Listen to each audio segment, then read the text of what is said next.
Bonjour, c'est Bernard. Eh bien, écoutez, après 2 semaines de neige, de tempête, de vent, de froid, de pluie, de tout ce qu'on veut, voilà un grand ciel bleu.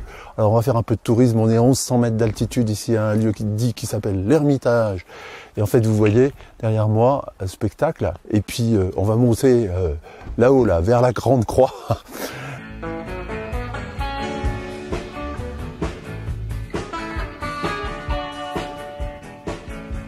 Il n'y a pas le choix, il faut y aller, et puis vous voyez encore de la neige, et en fait c'est le chemin de croix, il faut faire le chemin de croix pour monter jusqu'à là-haut, et comme voilà, aujourd'hui on est dispensé, là. On va juste monter par un raccourci, on ne va pas faire toutes les stations du chemin de croix.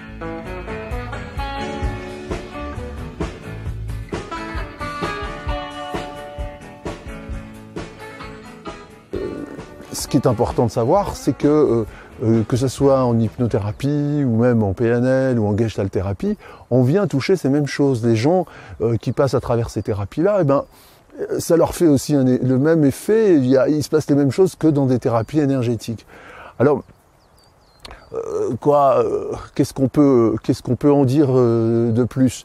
Eh bien, ce qu'on peut en dire de plus, c'est qu'il y a des formes de thérapie qui vont favoriser davantage ces mouvements d'énergie, notamment tout ce qui est les thérapies dissociatives. Parce que dans les thérapies dissociatives, on va mettre en scène des parties extrêmement différentes de la personne. C'est-à-dire qu'on va partir sous forme de parties qui ont des comportements différents. Vous voyez, par exemple, le grand classique, c'est le comportement d'alcoolisation et le comportement de sobriété, qui vont concerner deux tendances et 2 parties de la personne, ou bien les comportements d'anorexie et de boulimie, qui sont tellement distincts l'un de l'autre, que ça crée une espèce de différence de potentiel énorme. C'est comme en électricité, vous avez un plus très fort et un moins très fort, donc ça crée une tension constante entre les deux.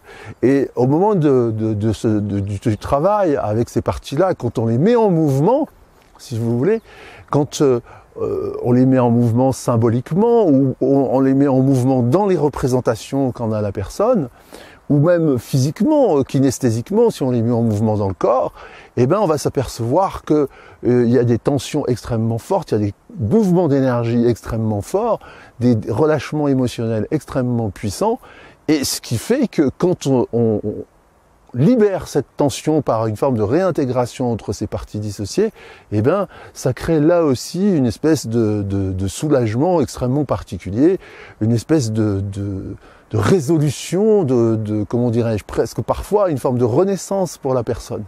Et donc on a là aussi un moyen d'aller activer des mouvements d'énergie, des mouvements de conscience extrêmement importants, et grâce à ces thérapies dissociatives. Et donc, je suis un fan de la thérapie dissociative. Honnêtement, je vais vous dire, même si parfois, dans les vidéos que je fais, on le voit pas. Si vous voulez, dans la dernière, donc sur l'hypnose sans script, on voit pas les mouvements. C'était pas de la thérapie dissociative, à proprement parler, mais je suis un grand fan de la thérapie dissociative et quelque part, je ne pratique que ça.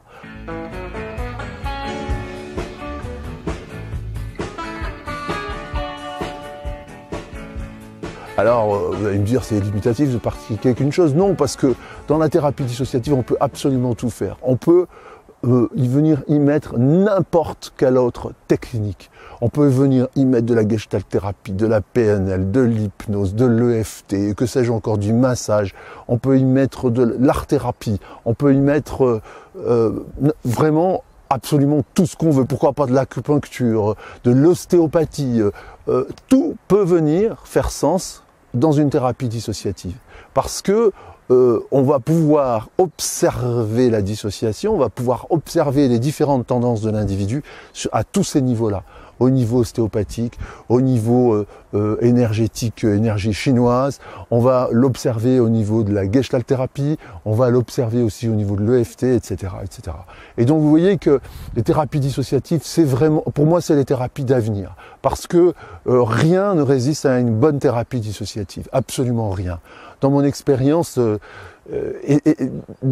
des cas d'anorexie, boulimie extrêmement graves, des cas d'alcoolisation, de drogue diverses et variées, ont pu être résolus avec des thérapies dissociatives. Et je pense que des psychoses aussi, certaines psychoses se sont résolues en quelques heures. Des gens qui avaient des étés très psychotiques ont été comme ça soulagés en quelques heures par des thérapies dissociatives. Enfin, voilà. Donc, je prêche pour ma chapelle, certes, mais je voudrais, c'est pas seulement ça, je veux aussi vous faire partager ça parce que ça me paraît extrêmement important au niveau de votre pratique professionnelle et de ce que vous allez pouvoir apporter à vos patients. Voilà. Et c'est une question d'éthique. C'est une question d'éthique de pouvoir apporter le maximum aux patients. Parce qu'en lui apportant le maximum, c'est là aussi où vous avez le maximum de rétribution. Vous allez faire des gens qui vont être satisfaits du résultat. Et puis, vous serez fiers de votre travail. Et c'est quand même important dans la vie d'être fier de son travail. Voilà, eh bien écoutez, à une prochaine fois. On va profiter du soleil là, prendre un bon bol de soleil, regardez ça.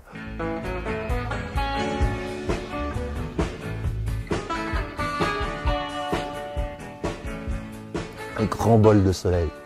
Allez, merci, à bientôt.